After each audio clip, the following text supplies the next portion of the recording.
আমার বেডরুমটাকে নতুন রূপে সাজালাম, যেটা আমার অনেক দিনের ইচ্ছে ছিল। আর মাত্র একটি মাত্র জিনিস পরিবর্তনে ঘরটা একদম নতুন রূপে সেজে উঠেছে। আমার আরও একটি নতুন ভিডিওতে সকলকে জানাই অনেক স্বাগত। তো আমরা খাট কিনতে গিয়েছিলাম হচ্ছে শনিবার লালবাগে একটা শোরুমে। তো দুর্দান্ত কালেকশন এখানে রয়েছে। তো প্রথমে দেখতে পেলে আমাদের বেলডাঙায় গিয়েছিলাম দেখতে, সেরকম মনোপছন্দ হয়নি, দামটাও অনেকটাই বেশি। কিন্তু এই শোরুমে দেখছি জিনিসগুলো খুব সুন্দর আছে কালেকশনগুলো, আর দামটাও মোটামুটি ঠিকঠাকই আছে আমাদের রেট অনুযায়ী। তো এই ড্রেসিং টেবিলটাও মোটামুটি পছন্দ হয়েছিল, কিন্তু সাদা করতে চাইছি আমাদের রুমের সব কিছু, তার জন্য আর নেওয়া হয়নি। আজকে হচ্ছে রবিবার, রবিবার ছুটি ছুটি আমেজ, কিন্তু ছুটি নেই, আজকে রবিবারে বেশি কাজ। এদিকে কালকে যে মালগুলো নিয়েছিলাম সেগুলোই সকাল সকাল ডেলিভারি দিতে চলে এসেছে। আর এখানে সকাল সকাল কাজ শুরু হয়ে গিয়েছে, আমাদের ঘরের খাটটা খুলে পাশের রুমে ছেলের ঘরে করে দিয়েছি। তো এদিকে সকাল সকাল ঘরের অবস্থা খুবই খারাপ।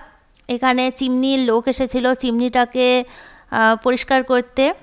তো সেই পরিষ্কার করে গিয়েছে, এত নোংরা সকাল সকাল হয়ে গিয়েছে বাড়ি ঘর। এখানে জলের মেশিনটাও সার্ভিসিংয়ের জন্য লোক এসেছিলো, এখানে জল কাদা কাদা হয়ে গিয়েছে। তো মোটামুটি পুরো বাড়ি অগোছালো, আর একদম কাজগুলো আমার জন্য অপেক্ষা করছে। তো আমি ভাবছি যে কোন কাজটা দিয়ে আমি প্রথম শুরু করব। তো আমার তো দেখে মাথা পুরো ঘুরে যাচ্ছে যে কোনটা দিয়ে শুরু করব কোনটা শেষ করব। এখানে ঘরের বালিশ যা যা ছিল আর কি সব কিছুই সোফার মধ্যে রেখে দিয়েছি, আর এখানে বেডরুমটা একদম পুরো ফাঁকা করে দিয়েছি। ওই যে খাটটা এসেছে ওটা এখানে ফিট করতে হবে। তো ফাঁকা ঘরও বেশ ভালো লাগছে দেখতে, খোলামেলা লাগছে ভীষণ। আর ঘরটা একটু বড় বড় মনে হচ্ছে। এখানে শোকেসটাও চেঞ্জ করব, পাশের রুমে শোকেসটা দিয়ে এখানে অন্য কিছু মানে সাজাবার আইডিয়া চলছে আর কি। আর এখানে চলো দেখায় যে খাটটা কত দূর ঠিকঠাক করা হচ্ছে, এখানে ফিটিং চলছে খাট। আর সবাই মিলে বাড়ির শুদ্ধ লোক মিলে আমরা এখন কাজে বসে পড়েছি। ছেলে তো ভীষণ খুশি, তো ও মোছামুছি করছে খাটটা। এখানে খাটটা রাখা হচ্ছে, ওর ঘর যেহেতু কিছুই ছিল না ঘরে, তো খাট দেখে ভীষণ আনন্দ, সেটা পুরনোই হোক বা নতুন, ওর তো আর আনন্দই ধরছে না। বলছে আমি এখানেই পড়বো এখানেই খেলবো। তো এদিকে তো শুধু কাজ করলেই হবে না, পেটেও কিছু দিতে হবে, তার জন্য এদিকে রান্নাবান্নাটাও সেই ইয়েতে সেরে ফেলছি।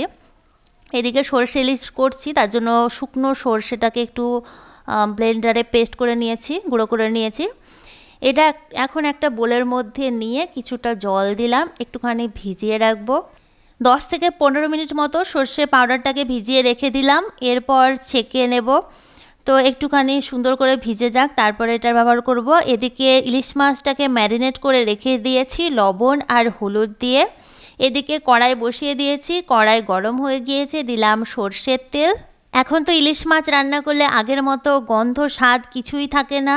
রান্না করার পরেও নাক দিয়ে নাক ভরে শুনলেও আর কি সে গন্ধটা পাওয়া যায় না, ইলিশ মাছের যে একটা সুন্দর গন্ধ ছিল। ছোটবেলায় ইলিশ মাছ খাওয়ার পরে যে বাটিতে গ্লাসে জল খাওয়া হতো সেই গ্লাসটা পর্যন্ত গন্ধ করতো, এখন খাওয়ার টাইমেও মনে হয় না যে এটা ইলিশ মাছ খাচ্ছি না পুঁটি মাছ খাচ্ছি। সর্ষেটাকে আমি এবার সুন্দর করে ছেঁকে নিলাম।